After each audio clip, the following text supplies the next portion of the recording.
Hi again, everybody, and welcome into the 2021 Heart of America Conference Women's Soccer Media Day. I'm Nick Vasos. I'm the play-by-play voice of the Kansas City Comets and the Major Arena Soccer League. I am also an anchor at Fox 4 in Kansas City. Let's welcome in our next head coach, Tyler Tomlinson. He is the head coach at Culver-Stockton College. Coach, good to see you. Welcome in. How are you? I'm good, Nick. I want to say thanks to you for doing this. It's pretty cool to have this experience and get some attention to our school and our conference. So thank you very much. Yeah. Oh, you're more than welcome. As we chatted just a little bit earlier, I've learned so much about this conference and just how tough it is for both the men and the women, and how this Heart of America Conference and the NAIA is just so tough. It's filled with great coaches, great students, great competitions. Many of these games that we've talked about are decided by a goal.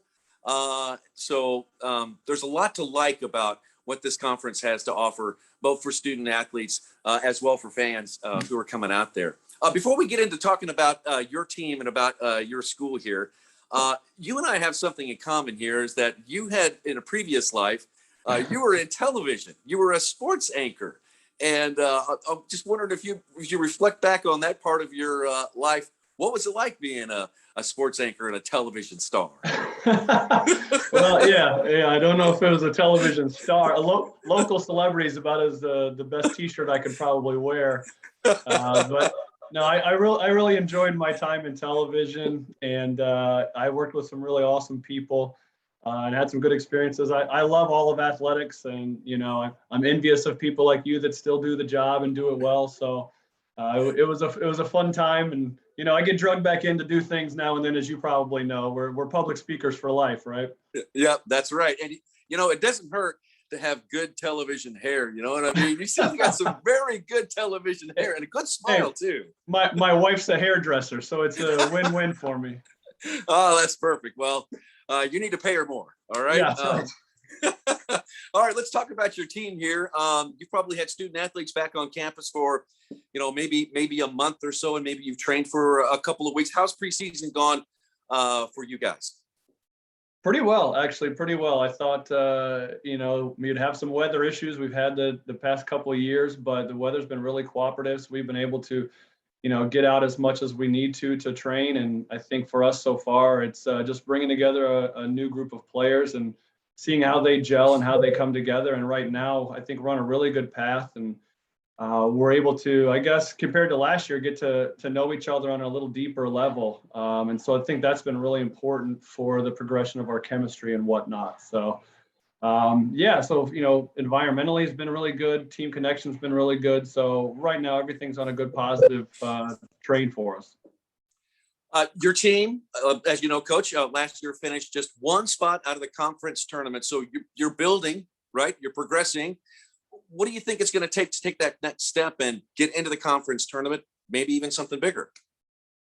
Yeah, actually, the last 2 years we've been the last one looking in, and 2 years ago we were literally 12 seconds away from a playoff berth. And we dropped from like 6th to 9th all in one goal. It was that close of a season.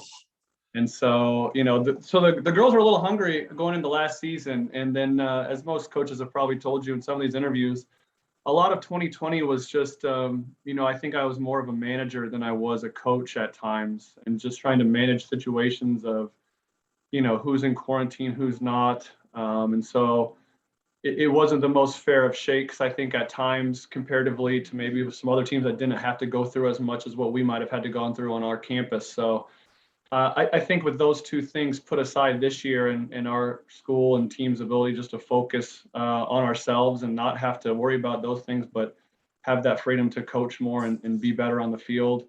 We consider ourselves a playoff team and always have. So that's our goal this year. And the players have kind of come together with their own little mantra of playoff mentality in everything you do. And we've really kind of adapted that. I've been asking coaches in your conference, what's it been like to have the little things back? Little things like, being able to share team meals together, being able to gather together, being able to bond as a team when you couldn't last year. You said you're more of a manager. Those things, or those little things, I think many people may not think, but that's an important part of building a team that's going to go into competition against other good teams. Yeah, it means everything at the collegiate level, because every single year you're going to have a different group of people as your seniors leave and your freshmen come in. So being able to start a couple weeks early and have to make connections and get to know each other is a really key aspect to connection for a quick season. I mean, it's Mhm. in and it's out. So the teams that get closer and have these opportunities that we've had this year, it's made a world of difference. It really has. And so I really feel like the experiences that we're getting to know each other will help on the field. I'm a believer in that. I'm a big believer in culture, and at Culver, that's one thing that we've always had is good positive team experience. And so it was a little frustrating last year to have. I mean, we trained in pods. I trained like 6 people at a time for 15 to 20 minutes last year, all preseason. So it's just a difference to have the whole team together for a training camp, and it does help. It does help, just with the teaching aspect too. Yeah. Who you have coming back? We have a lot of offense coming back, and I think for us that's a little different than usual. Culver's kind of been known for our defense for many years, and this year we returned 2 of our all-conference players that are attackers. So basically, so 2 in 2020, we didn't have either one of our girls from Spain because of COVID. They didn't come over and play with us last year. And those were 2 of our starting strikers. And so they'll be back with us in the fall. And then we had our freshman, Bella Ronda from California. She was all conference last year as a freshman. So she'll be able to return with our Spanish players up top. And that'll be a big help for us. And then we return all 3 of our starting center midfielders from last year. And one of them is Jody Ellis. She was a Scholar All-American, a really great kid. Might have a chance to set the career assists record at our college, which I never thought would be broken. So I think offensively we return a lot, and defensively we're going to be young, and I'm okay with that because I think I'm okay taking a group of players that like to learn and are willing to learn our defense and do well with them. So I'm excited for that opportunity to be able to teach that as well. Expectations this year, Coach? Higher than usual. Higher than usual. I'm optimistic about this group. I've embraced the playoff mentality mantra that our team is embraced as well, and we do have a high standard, I think, for what we can achieve this year. And so our players are all in the same boat, and we're ready to go. So I'm excited. Culver-Stockton College, that's your alma mater. 4-year starter playing there. Yeah. So when you're in front of recruits, you know all about the school. What's your message to the players when you're in front of them? I know they probably ask you how you play, but what's your message when you talk about the culture of the school and what it means to you and what it means to be a student athlete at Culver? Yeah, little things like you should try the spicy chicken sandwich in the school restaurant's a big advantage, I love that. No, I think for me, I have a little bit more passion for a win than maybe your average coach, because this is where I went. I really enjoyed my experience. And I think what's important is that if I can pass on that experience to someone else, then I've done my job in a sense, and hopefully they wanted to give back to this college like I have in my own way. And so just having that little bit of extra passion for what the program means and what the school means, I hope that comes across in the recruitment process. I tell you, if I was in front of you and you're in my living room, I'd be sold. I love spicy chicken sandwiches. I love them. Yeah.